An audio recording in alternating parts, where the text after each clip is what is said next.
What are some of the top sources for securing working capital, and how does each option work for a growing business? So SBA is my top choice, and SBA small 7A or express loans are up to 150. They just put some legislation in place to try to push to develop a whole nother working capital program, which would basically open up the floodgates to banks wanting to do more SBA guaranteed working capital loans. There's some pilot programs going on right now, but right now those are still pilot. It's not really rolled out officially. So we have the SBA Express or the small 7A. And as long as you have 2 years time in business and you have revenue, even if you're showing losses on the bottom line, you're eligible up to these 150,000. They base it on how much revenue, your credit score, how the SBSS credit scoring looks. Now, if you can't go SBA for whatever reason, there's revenue-based financing. There's personal term loans. There's all different kind of business credit cards, but business credit lines. But SBA is always the top choice for the cheapest cost of capital, usually the longest terms. So that's where I would start there. All right, how can business owners determine the right amount of working capital they need to sustain or expand their operations?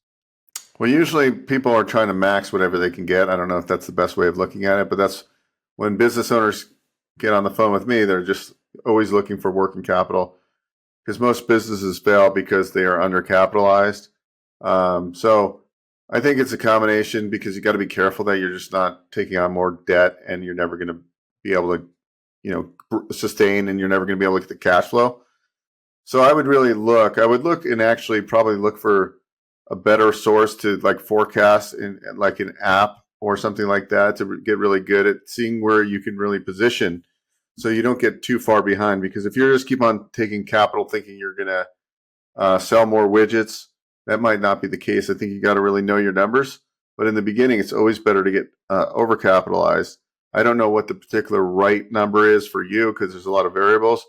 I would see what's available based out there for you, because if you can get a working line of credit or a revolving line of credit, you don't have to draw on it unless you need it. And some of those lines of credit, you don't have to pay interest until you draw on them. So understanding the debt product you're going to get yourself into, I think would be a big help there. Because I'd get a large one, I just would, if I'm not paying interest. For example, one bank will give you working capital and they'll also give you a revolving line of credit. So that might be a better situation. So the revolving line of credit, if you're not charging it up, you're not paying interest until you disperse. Okay, can you break down the process of applying for a working capital loan and what lenders typically look for? Sure. So if you're looking for a small 7A, they're gonna look for what your top line revenue was for 2023 year to date, probably 2022, debt schedule, Form 413. Really the same thing that going and doing a business acquisition. You're going to want the same documents. It might not be that labor intensive because we can close these working capital lines in 2 to 3 weeks, sub $150,000. So they've expedited. So generally, they're going to do that. They're going to do a credit scoring called the SBSS. We've talked about that a lot on the show. And then there's going to be a needs list according to that. So generally, what we start with is 2023 business debt schedule, understanding do you have any MCAs, merchant cash advance, what other debts do you have? And then some of the lenders we work with on these working capital loans, because they can still approve the deal even if the bottom line is showing a negative or break even. So you don't have to debt service particularly for this product. So sometimes how they calculate, some of them will ask for 3 or 4 months of bank statements. They want to see the deposits to make sure that the revenue is in line. And that's how they'll determine the max loan amount that they'll do, up to 150 for the small 7A loan. What types of businesses benefit the most from working capital financing, and how can they best leverage it? I think most businesses need working capital, especially seasonal businesses. If it's like a marina and it's in a area where the winters are slow, right? Like you make your money during the summer months. The winter, you might need more working capital. So the seasonality of businesses is very important. And also if you have, maybe you do work and you invoice and you're getting paid on a net 30 or net 60. So you're not getting money back quickly. You're always going to need that working capital to cover those days between the pay cycles of when you're getting paid. So that's why some people go and they do factoring and all these things, because they don't have the capital. So if you have a line of credit or working capital from an SBA loan, that could eliminate some of those higher cost financing options out there. So that's the way I would look at it. But seasonal businesses, and then when you're sending an invoice and it's taking you longer than that 30 days, maybe it's 60 or 90 days later that you're getting paid, or sometimes longer. That's really when you need the working capital, keep the business growing and sustaining. Okay, and finally, do you have any tips for business owners on managing and using working capital effectively to support their long-term goals? So my friend and colleague is actually going to be presenting at our event December 5th called the Business Funding Event. And he's going to talk about his tool that he created. It's software. And basically all of your bank statements link up. It's a platform. And you can actually, when you're in the software or the app, whatever you want to call it, you can do forecasting.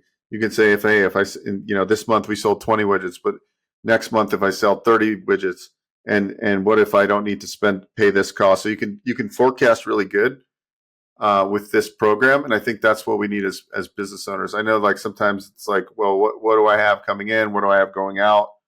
A lot of business owners, especially in the trades, you see it a lot. These service-based contractors, so forth, they're really good at generating revenue, but they have terrible books. And I'm excited for Leo to come present on his software he created, because I think it can help a lot of people by being able to just basically take all the data points, almost like QuickBooks on steroids, and then you have a tool you can use, and you can forecast really nicely. And I think that's what we need to kind of look and project out 90 to 180 days later. Then you can see what working capital requirements you're going to need, what your cash flow is going to look like, and what cash on hand is going to look like. So I think that's important. So if you can attend, you can go to boeckstein.com/events, and you can find that event, Business Funding Event, on December 5th. I would strongly recommend you go there.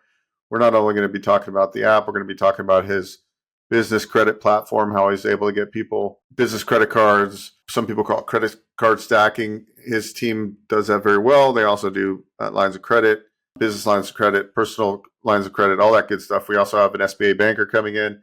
We have another colleague of mine who does a lot of SBA small 7A loans. Like him and his partner do hundreds of these deals a year.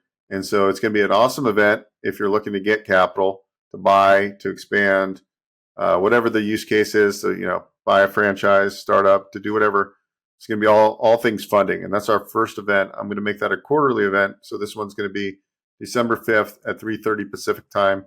It'll last an hour and a half, and it'll be action-packed all the time. So boeckstein.com/events, and go ahead and make sure you're going to that event, and feel free to go to any of our other events. Generally, they're free, most of them.